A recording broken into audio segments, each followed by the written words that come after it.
Hello guys, Lakshmi Chowdhury মনীষ ব্লগে সবাইকে স্বাগত। আজকে আমি রান্না করব, আজকে চিকেন পকোড়া করবো একটু অন্য স্টাইলে। তো সকালে আমি চিকেনগুলো ম্যারিনেট করে রেখেছিলাম, আমি ভিডিওটা করিনি, এখন দেখাচ্ছি। ফ্রিজে তুলে রেখেছিলাম। এর ভেতরে আদা রসুনের পেস্ট, একটু চিলি সস দিয়ে নিয়েছি, নুন, লঙ্কার গুঁড়ো, জিরের গুঁড়ো, গোলমরিচের গুঁড়ো আর কর্নফ্লাওয়ার দিয়ে, হলুদ দিয়ে, লঙ্কার গুঁড়ো দিয়ে এটাকে ভালো করে মেখে রেখে দিয়েছিলাম। আর এখানে নিয়ে নিয়েছি ময়দা, কর্নফ্লাওয়ার, গোলমরিচের গুঁড়ো আর নুন দিয়ে এটাকে একটু ভালো করে মাখিয়ে নেব। আর এখানে তেলটাকে আমি অলরেডি গরম করতে দিয়ে দিয়েছি। এইবারে এই গুঁড়োটাকে হাত দিয়ে ভালো করে সব কিছুর সাথে মিশিয়ে নেব। এর ভেতরে এই এক একটা চিকেনের এগুলোকে ভালো করে করব।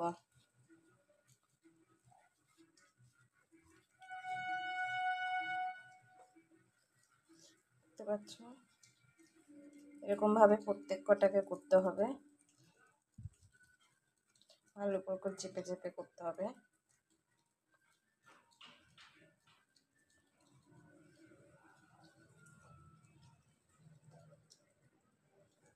দেখতে পাচ্ছ চিকেনগুলোকে বেশ ভালো করে এরকম করে কুট করে নিতে হবে, দোকানের মতন খেতে চাইলে। তোমার তেলটা গরম হয়ে গেছে, আমি দেব। আমার সবগুলো কুট করা হয়ে গেছে, তুমি দেখতে পাচ্ছ তেলটাও গরম হয়ে গেছে। এর ভেতরে আমি একটা একটা করে দিয়ে দেব।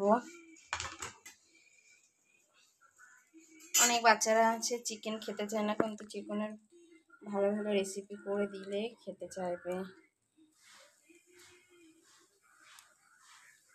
এটা পুরো গরম করে তেলটাকে আঁচ কমিয়ে দিয়ে আস্তে আস্তে মানে হালকা এতে ভাজতে হবে।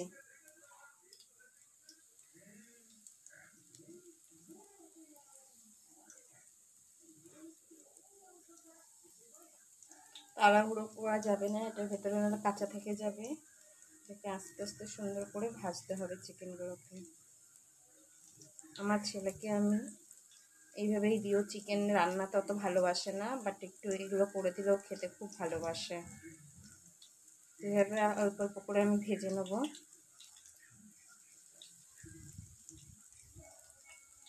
অনেকে ডবল ফুটও করতে পারো, এইভাবে করে নিয়ে আবার জলের ভেতরে একটু করে চুবিয়ে নিয়ে আবার ময়দাতে দিতে পারো, তাহলে আর একটু মোটা হবে। কিন্তু আমি একবারই দিয়েছি।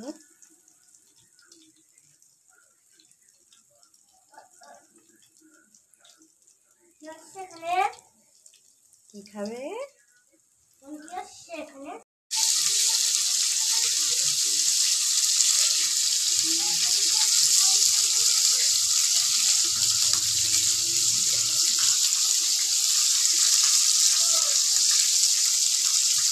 গাইস দেখতে পাচ্ছ লাল লাল করে পকোড়াগুলোকে কি সুন্দর করে ভেজে তুলে নিয়েছি।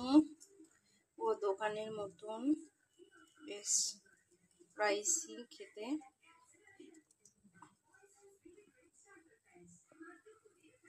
লক্ষ্মী চৌধুরী মনীষ ব্লগটি সবাই সাবস্ক্রাইব করো।